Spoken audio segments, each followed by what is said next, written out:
Antes de empezar, síganme en Instagram, en la cual subiré vídeos cortos de terror, y en TikTok en el que voy a subir historias cortas. Les agradecería mucho. Gracias por ser mis suscriptores.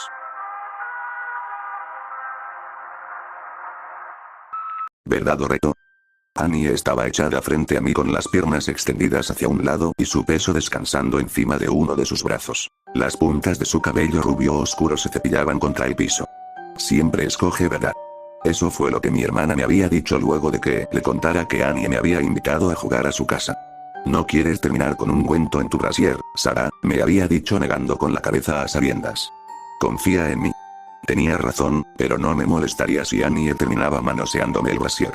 Ya deja de pensar en eso. ¿Qué si ella sabe lo que estás pensando? Mi voz se arrastró. Vas a elegir. ¿Verdad?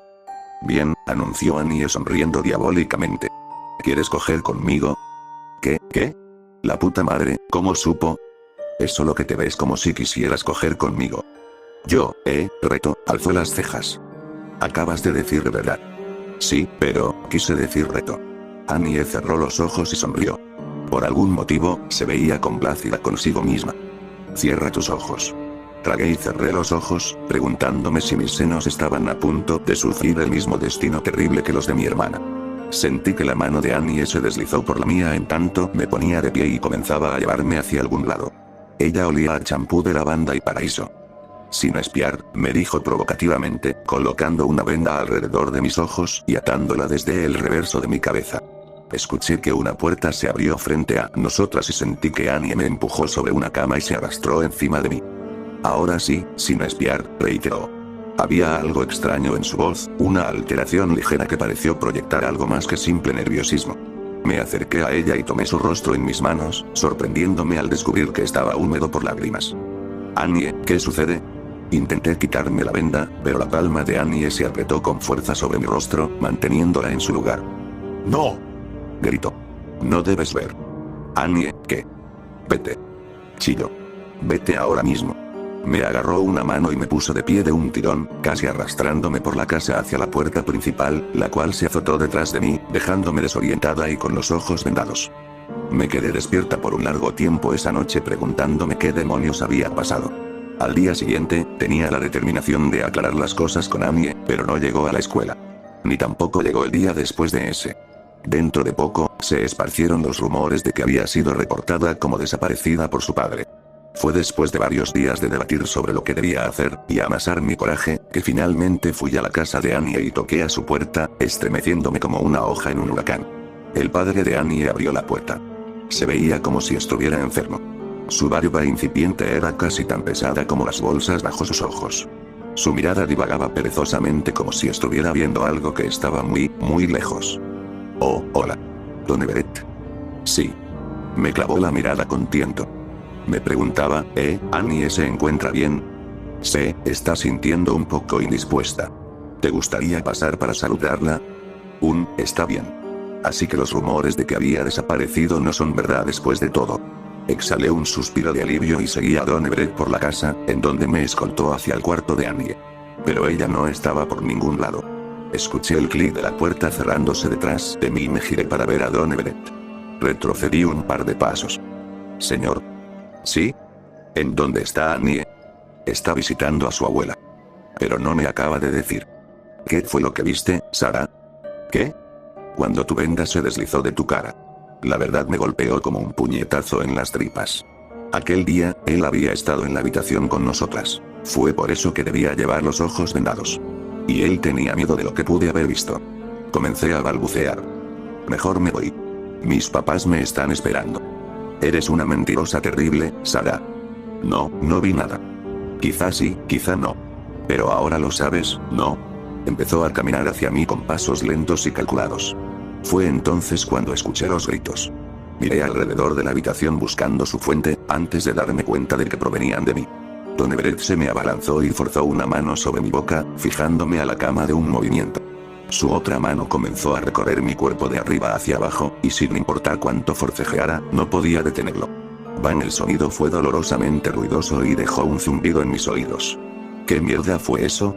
Bang Bang llegó 2 veces más, y me di cuenta de que la mano de Don Everett ya no se estaba paseando por mi cuerpo. Sus ojos agrandados se habían quedado inmóviles, y su sangre se estaba derramando sobre mí. Con mucho esfuerzo, logré rodarlo a un lado, y vi a una figura extraña parada en el marco de la puerta, sosteniendo una pistola y temblando. Se derrumbó a sus rodillas cuando me vio, y, después de un momento, me di cuenta de que estaba viendo a Annie. Se había cortado su cabello y lo tiñó de negro, y la manera en la que aplicó su maquillaje la hacía ver mucho mayor. Lo siento, me dijo y yo corrí hacia ella para abrazarla. Lo siento, lo siento, lo siento, nos quedamos abrazadas en el piso y nos disolvimos en lágrimas. No pasó mucho antes de que la policía llegara. Supongo que alguien escuchó los disparos. Nos llevaron al sofá en la sala de estar. Querían entrevistarnos individualmente, pero yo me encontraba demasiado consternada como para soltar a Annie. Las palabras brotaron de su boca rápida y confusamente, pero entendí la esencia de lo que quiso decir. Su padre había estado abusando de ella por años, y cuando él se dio cuenta de que Annie le gustaba a otra chica de la escuela, la obligó a que me invitara para poder filmarnos juntas. Luego de que me sacó de su casa, él la golpeó casi hasta matarla y le ordenó que se asegurara de que yo no hubiera visto nada. En ese punto, Annie recogió sus mangas para revelar moretes de color púrpura y amarillo oscuro. En vez de hacerle caso a su padre, robó su pistola y huyó con la intención de irse del pueblo y comenzar una vida nueva. La pistola era en caso de que me encontrara, aclaró, girándose hacia mí. Pero luego recordé que tú podrías regresar para buscarme, así que te seguí, volteó a ver a la detective. Él estaba encima de Sarah cuando entré. Puedo enseñarles el sitio web en donde vendía los vídeos. Se sacó el teléfono de su bolsillo y trató de escribir la dirección, pero sus manos estaban temblando demasiado fuerte. La detective que nos entrevistaba se inclinó y le murmuró algo a su compañero, y este asintió. Mañana, dijo. Esta noche se pueden quedar en la casa de Sarah para una buena noche de sueño. Habrá 2 oficiales afuera en caso de que necesiten algo. Nos condujeron a mi casa y les explicaron la situación a mis padres, quienes por supuesto accedieron a que ella pasara la noche.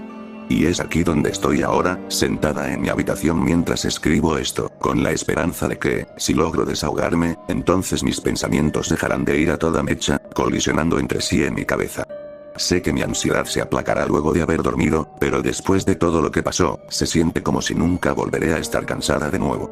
Sea cual sea el caso, sé que mañana será un nuevo día, y por lo menos estoy agradecida de que lo comenzaré con Annie. Mi ex me metió a las drogas. No me malinterpreten, no era un ángel antes de que mal llegara a mi vida, pero fue algo leve. Lo usual. Fumé marihuana y probé éxtasis y hongos un puñado de veces, nada de magnitud. Había sido por diversión, una forma de soltarme los fines de semana. La manera en la que se sentía la acústica del bajo en la planta de mis pies luego de haberme echado unos cuantos miligramos es algo que nunca voy a olvidar. Ma cambió mi vida. Lo conocí el verano después de nuestro último año de la escuela secundaria. Fue como un tornado en mayo que me arrastró a su rutina desquiciada de pastillas y píldoras y de vivir como si no te importara un carajo lo jodido que podría quedar tu cerebro dentro de 5 años, o cuán pocos dientes conservarías. Fue la única persona que pareció comprenderme durante ese verano, el único que podía meterse en mi cabeza y ver el mundo de la manera en la que yo lo veía. Y así llegaron las semanas de abuso de drogas. Cada día de por medio, una línea o píldora o cóctel, y cada otro día de por medio, un bajón mitigado por jugo de naranja. Era el infierno sobre la tierra, pero, al mismo tiempo, se sentía como si hubiéramos descubierto una manera de vivir que las personas normales nunca podrían entender. No era saludable, nos estábamos matando a nosotros mismos lentamente, pero no nos importaba. Hay tantas noches de ese verano que no recuerdo. Las drogas no son malas, niños. El abuso de drogas es malo. Creo que las personas adultas pueden ser consumidores responsables. He conocido a muchos. Quienes permiten que sus cuerpos se recuperen antes de inhalar otra línea, el tipo de personas que perciben sus propios límites y nunca tratan de extraerlos. Fui demasiado estúpido como para darme cuenta de lo que Matt estaba haciendo. Si alguna vez has abusado de drogas, o si has estado en la posición en la que yo me encontraba, lo entenderás cuando te digo que mi mente estaba rota. Se sentía como si una nube estuviera encima de mi cerebro. Mis pensamientos estaban aturdidos y no me pertenecían. Cuando no estaba bajo el efecto de algo, apenas me acordaba de comer, y mucho menos podía formar oraciones coherentes. Cuando sí estaba bajo el efecto de algo, me encontraba demasiado en el momento como para sentir cualquier otra cosa que no fuera, bueno, la droga. Casi todos los días, Matt llegaba a casa con algo distinto para que lo probáramos, con otro evento en el que pudiéramos bailar. Honestamente, en retrospectiva, me sorprende que no me haya aburrido. 2 meses enteros de la misma mierda, día tras día. Pero creí que estaba enamorado de él y de las drogas y de la manera en la que ambos me hacían sentir. Joder, estaba tan inmiscuido en mi nueva vida con él que abandoné mis ofertas de universidades. Entonces descubrí lo bien que me había ido en mi último año de secundaria. Había conseguido una de las mejores calificaciones de todo el condado. Mis padres, a quienes había estado evadiendo desde que me mudé con Matt por el verano, arrojaron panfletos de universidades en mi dirección, me mostraron programas de licenciatura y sociedades y ciudades en las que podía comenzar una vida. Nunca seré capaz de agradecerles lo suficiente por lo que hicieron por mí. Apliqué y fui aceptado en una de las mejores universidades del país como un aplicante tardío. Y fue entonces cuando decidí que necesitaba poner en orden mi vida. Era agosto y solo quedaba un mes antes de que comenzaran las clases. Sabía que no podría iniciar mi titulación con una mente nublada, con mi cuerpo roto y mis entrañas embriagadas a más no poder. Así que le dije a Matt que renunciaba. Que volvería a ser como era antes, responsable. Que esperaría hasta que llegara un evento imperdible, o algo así. No más noches en casa dopado. Eso lo hizo enojar. Lo pude ver destellar a través de su rostro, y, por primera vez, sentí temor genuino. Fue entonces cuando las golpizas comenzaron. A partir de ese momento, siempre que Matt me pasaba la pastilla usual con diseño de Transformers, pretendía que me la tomaba. Había tomado suficientes pastillas como para saber la manera en la que debía actuar, y mantener las luces atenuadas para que no notara mis pupilas perfectamente proporcionadas. Siempre lo veía tragarse la suya. Y fue entonces cuando comencé a notar que no se comportaba como siempre había notado que lo hiciera. Sus acciones se veían fuera de lugar, influenciadas.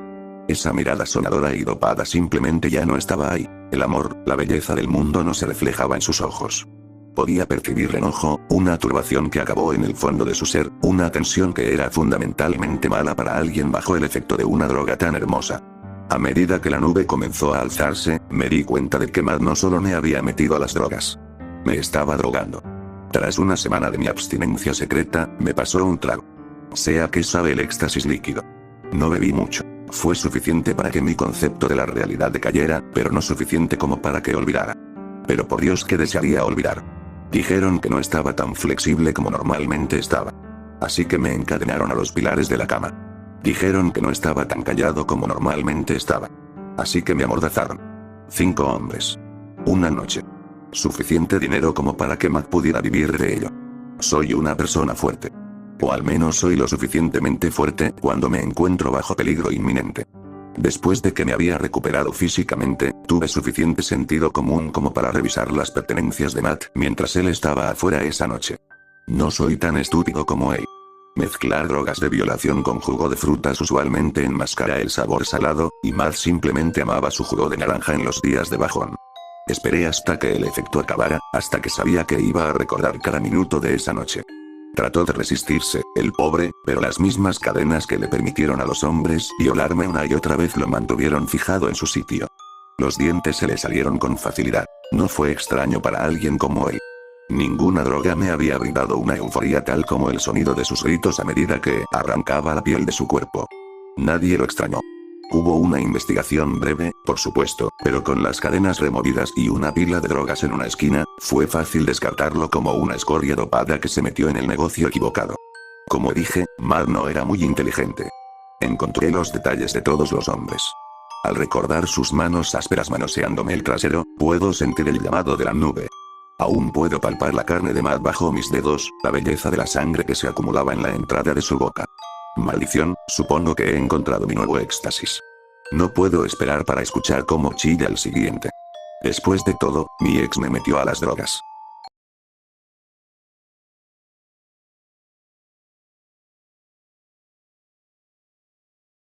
Marta, debe de ser un poco extraño leer una historia que está dirigida hacia ti específicamente, pero no se me ocurre ninguna mejor forma para contactarte.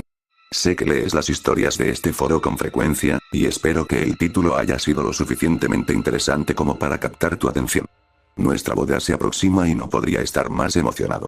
Has sido una persona increíble en mi vida, y han sido nuestro felices por siempre. Habiendo dicho eso, no he sido del todo honesto contigo. Al discutir nuestras relaciones pasadas, omití un detalle importante que constituye 3 años de mi vida. Desde 2011 hasta 2014, estuve casado con un hombre llamado Jacob. Nuestra relación transcurrió antes de que me mudara a este estado. Nunca te hablé de él por numerosas razones. Para comenzar, eres completamente heterosexual, y no lo tomes a mal, pero me he dado cuenta de que puede ser difícil para los heterosexuales entender cómo alguien puede moverse de una relación del mismo sexo a una relación tradicional con tanta soltura. Las personas afirman con frecuencia que han pescado la bisexualidad, pero he descubierto que eso significa que pueden sentirse sexualmente atraídos a ambos sexos, pero no que puedan enamorarse de sexos diferentes. Yo amo a la persona, no al género ni al sexo. Amaba a Jacob por quien era, no porque era un hombre. Te amo a ti por quien eres, no porque seas mujer. No quiero que creas que Jacob es algún tipo de competencia. En verdad quiero pasar el resto de mi vida contigo. Simplemente siento que necesito contarte sobre Jacob porque no quiero que lo mismo que me pasó con él, me pase contigo. Quiero que nuestro matrimonio sea mejor que el que tuve con Jacob, y no quiero que termine de la misma forma. Comenzó lo suficientemente bien. Jacob y yo nos conocimos durante la época en la que viví en Japón. Él estaba trabajando en la misma escuela de inglés que yo. Me había estado fijando en él desde hace varios días, y me acerqué con el saludo en japonés más pobre que te puedas imaginar. De seguro soné como si tuviera un rompemuelas en la boca y estuviese tratando de hablar alemán. Él me interrumpió para preguntar qué era lo que quería exactamente, y llegué a la conclusión de que también era estadounidense. Congeniamos, nos enamoramos y nos mudamos de vuelta a Estados Unidos, empezando una nueva vida en California. El primer par de años fue excelente, hasta que mi abuelo se enfermó de Alzheimer y se mudó con Jacob y yo. Su demencia era bastante severa, dando brincos de través del tiempo como si se tratase de cambiar canales en un televisor. En una hora podía encontrarse en sus 20 y tantos años practicando atletismo, y en la otra podría estar tratando de impedir que su amigo se desangrara en una jungla de Vietnam. Sabía que tener a nuestro abuelo con nosotros era estresante para nuestra relación, pero en verdad no veía ninguna otra alternativa. No teníamos el dinero para ponerlo en un asilo de calidad, y era difícil buscar ayuda en fuentes externas. Sencillamente era demasiado trabajo para alguien que no fuera de la familia. Era demandante. Destruyó nuestro hogar y fue la catálisis de que nuestro matrimonio se desmantelara. Durante semanas, llegaba del trabajo y encontraba nuestro patio repleto de hoyos. Cada hoyo era más o menos de 5 a 10 centímetros, pero cada día había una docena de agujeros nuevos. Me tomó siglos para poder cachar a mi abuelo haciendo los hoyos. Aparentemente, su demencia no había marchitado su cuerpo de la misma forma en la que había arrasado con su mente. Estaba reviviendo sus días de gloria de atletismo, practicando lanzamiento de bala en nuestro jardín. Esto no era una tarea sencilla. El lanzamiento de bala generalmente se hace con una esfera de metal sólida de 16 libras. Cuando traté de levantarla, me sorprendió que mi abuelo pudiera cargarla con tanta facilidad, y ni hablar de que pudiera arrojarla a 3 o 4 metros de distancia. Si simplemente se hubiese quedado a ese nivel, si solo hubiese continuado haciendo hoyos en el jardín y cayera en la senilidad gradualmente, quizá Jacob y yo pudiéramos haberlo logrado, pero mi abuelo empeoró de formas inesperadas. Mi abuelo había estado con nosotros casi 3 meses cuando llegué a casa un día y encontré a Jacob llorando.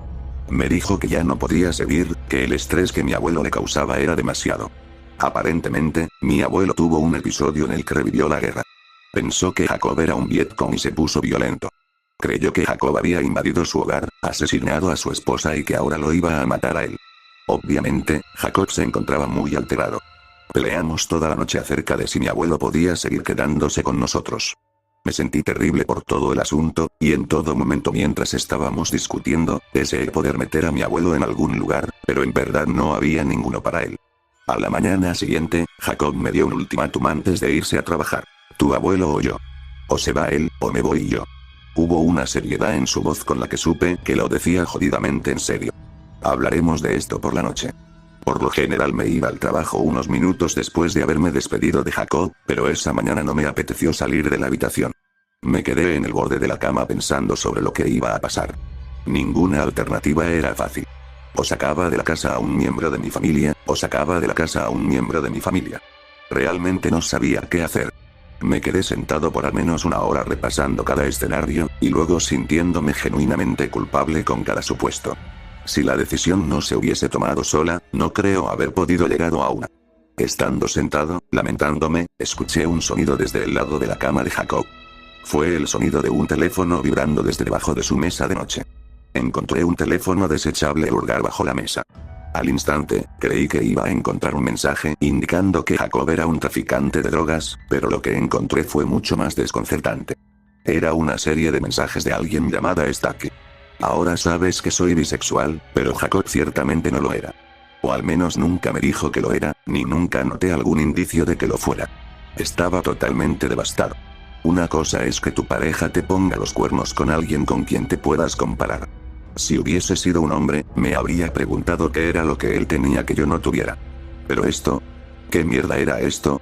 No solo descubrí que el hombre que amaba me estaba poniendo los cuernos, sino que lo había hecho de una manera que simplemente no podía comprender. Estaba más que enojado, pero algo de bueno salió de haber leído esos mensajes. De pronto se me hizo muy fácil saber lo que tenía que hacer con mi abuelo. No le di señales a Jacob de que lo había descubierto. Nos mensajeamos por el resto del día como normalmente lo hacíamos. Le dije que me encontraba en el trabajo, que llegaría a casa para cuando él saliera y que prepararía una cena para ambos. Le dije que quería resolver lo que teníamos que hacer con mi abuelo, pero que en cualquier caso ya me había convencido y que la decisión era fácil. Pasé ese día con mi abuelo viendo películas, comiendo y revisando álbumes antiguos. Traté ese día con él como si fuese nuestro último. Ni siquiera me molesté en preparar la cena para Jacob. En vez de ello, preparé a mi abuelo para que se encargara de mi problema y resolviera el suyo también. Cuando era hora de que tomara su medicación, la cambié con mi prescripción de Adderall. Cuando lo ayudé a bañarse, me aseguré de vestirlo con su equipo militar. Y alrededor de las 5 de la tarde, cuando normalmente pongo las noticias locales, cerré las cortinas, apagué las luces y coloqué Apocalipsis ahora en el reproductor de video. Por último, me sentí mal por haberle quitado su bola de metal, así que se la devolví. Esperé que cambiaría de parecer muchas veces sobre lo que había puesto en marcha, pero nunca desistí. Contemplé con determinación como mi abuelo fornido, demente e inoculado con Adderall veía Apocalipsis ahora en un estado de pánico, sudando en su uniforme militar en el sofá de nuestra sala de estar. Cuando escuché que el auto de Jacob se estacionó en nuestra acera, salí al patio por la puerta de la cocina. No tenía carne, la parrilla no estaba encendida, pero me quedé parado a un lado de la puerta corrediza de la cocina, haciendo como si estuviera preparando una barbacoa. Podía ver el parpadeo de las luces del televisor a través del vidrio, al igual que el cambio en la luz cuando la puerta frontal se abrió. Escuché un alboroto, pero pretendí que solo era la película. Me quedé ahí parado por 20 minutos, lo suficiente como para que Jacob me encontrara si quisiera hacerlo. Pero nunca lo hizo. Regresé adentro, fui a la sala de estar y encontré a mi abuelo recostado encima del cuerpo de Jacob. En algún punto, mi abuelo debió de haber agarrado la bola de acero instintivamente y la estrelló contra el lado derecho de la cabeza de Jacob. Cuando descubrí su cuerpo, solo una mitad de su rostro permanecía intacta. Su cráneo se había hundido. Hueso quebradizo se mezclaba con lo que quedaba de una de sus cuencas. Su cerebro había sido destrozado con una bola de metal sólido de 16 libras. Mi abuelo fue llevado a juicio por el homicidio de Jacob y el Estado lo remitió a donde podía recibir la atención adecuada. Marta, te cuento esto por muchas razones. Ante todo, te lo cuento para que sepas cómo terminó mi último matrimonio. Nunca quise lastimar a Jacob hasta que él me hirió primero. Espero que lo tomes como un mensaje de que podemos ser felices el uno junto al otro siempre y cuando nos tengamos confianza. No puedo tolerar otra infidelidad, Marta, y espero que te sientas tan comprometida conmigo como yo lo estuve con Jacob. Nunca le hubiese sido infiel a él, y nunca te seré infiel a ti. Espero que lo entiendas. Y si lees esto y sientes temor, lo cual sería comprensible, solo déjame decirte lo siguiente. Te amo, y nunca lo vas a olvidar. Mis padres siempre me dijeron que era lo correcto, que había hecho lo correcto. Geoff era mi hermano menor y lo amaba. Él me amaba. Hacíamos todo juntos y era mi mejor amigo.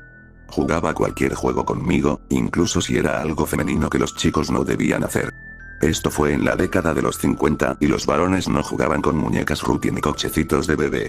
Yo no pensé que fuera raro porque los niños no se preocupan por cosas como esas. Pero nuestros padres fruncían el ceño ante sus conductas femeninas, así que Geoff y yo aprendimos a ocultar nuestros juegos. Estos eran tiempos más simples y de mayor confianza. Los padres dejaban que los niños merodearan el vecindario y que tomaran el autobús hacia la ciudad. Una vez que estábamos en el parque, Geoff se llevaba mi bolso a los arbustos y se vestía con ropa mía. Cuando emergía, nacía Susie. No había ningún nombre para esto en ese entonces, con la excepción de homófilo e invertido, palabras cuyos significados desconocíamos. Para mí, solo era cuestión de que mi hermano menor se convirtiera en mi hermanita. Los niños no perciben el error de tales asuntos. Más concretamente, en la cumbre del cristianismo occidental, realmente no conocíamos la diferencia entre los chicos y las chicas aparte de la manera en la que nos vestíamos y nos arreglábamos el cabello. Y una vez que Geoff se ponía una de las pelucas rubias de mi madre y le ató algunos listones, nadie podía distinguir que él realmente no era una ella. Desde mi punto de vista, Susie era real. Ese fue nuestro ritual por años. Siempre me pareció que Geoff estaba mucho más vivo cuando era Susie. Más libre, más genuino. Pero a medida que crecíamos, me di cuenta de que algo andaba mal con lo que hacía, así que se lo conté a nuestros padres. Sí, me culpo a mí misma por ello, pero pensé que estaba haciendo lo correcto. Deben entender los tiempos en los que nos encontrábamos, cuando Dios predominaba en Estados Unidos y el temor del depredador homófilo estaba en su apogeo. El pequeño Geoff, ahora con 13 años y yo 16, fue destrozado por mi padre con el cinturón hasta que su costado estaba sangrando. Cuando la paliza comenzó, sus aullidos de terror y dolor me ahuyentaron a mi habitación, en donde presioné mis almohadas sobre mis orejas y lloré. Pero podía escuchar los gritos de mi hermano incluso a través del lino y el edredón. Mi madre me dijo que hice algo bueno y que le informara si alguna vez volvía a suceder. Mi padre no hablaba de ello en lo absoluto. Hasta donde le concernía, nunca sucedió. Geoff me dejó de hablar por completo. Cuando se levantaba de la mesa del comedor, dejando una mancha sangrienta en las sillas pintadas de blanco, me miraba con tanta melancolía que mi corazón se quebraba un poco en mi interior. Y por supuesto que extrañaba a Susie. ¿Cómo no podría extrañarla? Me hacía falta ir a las tiendas con ella y correr por las calles con ella, riendo. Me hacía falta contarle sobre los chicos que me gustaban y me hacía falta leer con ella en el kiosco repleto de hiedra del parque. Pero Susie no se había ido, fue sepultada. Cuando me mudé a la universidad, dejé un montón de ropa que ya no me quedaba en la casa. No sabría decir si las dejé ahí por Geoff. Es una de esas cosas que has recordado de tantas formas que ya no estás seguro de cuál es la verdad. Independientemente, esa ropa fue utilizada en mi ausencia. Geoff siempre había sido un chico pequeño y delicado, muy similar a nuestra madre. Nuestro padre era un hombre apuesto de hombros anchos y siempre había afirmado que Geoff crecería sobre sí mismo una vez que fuera un hombre. No creo que Geoff quisiera eso. Después de mi segundo año en la universidad, recibí un mensaje de que Geoff se había escapado y la policía lo estaba buscando. Llegué a casa para el Día de Acción de Gracias y, por capricho, revisé el armario de mi vieja habitación. Faltaba ropa. Pensé en decirles a mis padres, pero, en un momento de oposición, decidí mantenerlo en secreto. Nunca había perdonado a mi padre por las golpizas con las que había castigado a mi hermano, así que mantuve mi boca cerrada. Sé libre, Geoffy, pensé. Aléjate lo más que puedas de esta casa y sé tú mismo. Y hasta donde sé, así hizo, y lo fue. 4 años más tarde, 3 semanas luego de haberme comprometido con Teddy Lewis, Geoff llegó a casa. Cuando lo encontraron, la policía nos contactó. Había estado viviendo en una comunidad de homófilos, vestido como mujer, y se había dejado crecer el cabello un poco más allá de la altura de sus hombros. Al principio, creyeron que era una mujer, pero cuando fue registrado, descubrieron lo contrario. Ahora estaba sentado con un sobretodo gris en la sala de estar de nuestros padres, esposado, y su cabello largo y dorado había sido rapado crudamente. Esas facciones delicadas estaban arrugadas con un pesar agonizante, y supe que lo que le habían hecho estuvo fundamentalmente mal. Mi padre seguía pretendiendo que no pasaba nada, y mi madre se encontraba inconsolable. No dejaba de gritarle a Geoff: mira lo que le has hecho a nuestra familia. Al día siguiente, llegaron algunos doctores y le quitaron las esposas a Geoff. Luego lo pusieron en la parte trasera de una ambulancia, diciéndonos que se lo llevarían para tratarlo. ¿Qué podía hacer? Estaba a poco de ser una mujer casada. Sin poder propio, no había nada que pudiera hacer. Me dije a mí misma que una vez que me casara y me asentara, podía hacer un esfuerzo por sacar a Geoff del asilo psiquiátrico y traerlo a casa conmigo. Me aferré a ese sueño a medida que la ambulancia se alejaba por la autovía suburbana perfecta de nuestro vecindario. Lo visité cuando pude, lo cual no era a menudo. El hospital estaba muy alejado de la ciudad, fuera de la vista, fuera de la mente, y necesitaba que Teddy me condujera hasta ahí. Desde el exterior, era un lugar de aspecto idílico, pero los gritos de las personas en el interior siempre tintineaban en mis nervios hasta desatar una histeria de temor. A decir verdad, odiaba ir de visita. En su uniforme pulcro, Geoff era un paciente modelo. Los doctores decían que le iba bien, que respondía al tratamiento. Tenían la esperanza de que pudiera ser liberado pronto. Sin embargo, teorizaban que el peligro estaba en que, a veces, los homófilos sabían cómo fingir normalidad, así que tenían que estar seguros por medio del uso de medicamentos y terapia. Nunca pregunté cuáles eran esos medicamentos o en qué consistía la terapia. Cuando al fin fue liberado, honré mi promesa interna y le permití vivir conmigo y con Teddy. Cuando estábamos solos al día siguiente, después de que Teddy se había ido a trabajar, me abrazó tan fuerte que casi no podía respirar. Gracias, Litchi, fue lo único que dijo. Una semana más tarde se había ido de nuevo, junto con una peluca y parte de mi ropa. No me importó, ni le dije a nadie. A veces me imaginaba lo que Susie podría estar haciendo, si estaba viviendo una vida feliz. Quizá estaba trabajando en algún centro comercial en un estado adyacente, y coqueteaba inofensivamente con la clientela masculina. Quizá era una recepcionista bien vestida en alguna empresa jurídica, con una falda de tubo entallada cuidadosamente y medias. Quizá tenía un novio o incluso un esposo que era igual que ella, a quien no le importaba que fuera un hombre debajo de todas esas prendas y maquillaje. Y realmente deseaba que fuera feliz. Pero en la Navidad de 1970, mi madre se emborrachó y me confesó un secreto terrible. Habían encontrado a Geoff de nuevo, no mucho después de su escape, y se encontraba en un hospital diferente y mejor. Le supliqué que me dijera en dónde, pero ella negó con la cabeza y me miró con ojos adormilados y empañados. Lo único que quiero es recuperar a mi niñito. Ellos me lo van a devolver. Mi hija tenía 3 años para cuando Geoff regresó a casa de nuevo. Mi madre celebró y mi padre le dio el gusto. Los doctores les aseguraron que Geoff había vuelto a ser el niño de Mandy. Y tenían toda la razón. Geoff tenía problemas para hacer las cosas más sencillas. Abotonarse la camisa era una faena para él, y mi madre tenía que ayudarlo. No podía recordar mucho más de lo que había estado haciendo durante los últimos 5 minutos, y a veces se ponía incontrolablemente enojado y agitado sin provocación alguna, llorando y gritando ininteligiblemente hasta el cansancio. Los doctores nunca nos dijeron cuál fue el tratamiento, pero años después descubrí que las cicatrices simétricas a los lados de las cuencas de sus ojos seguramente se debían a una lobotomía.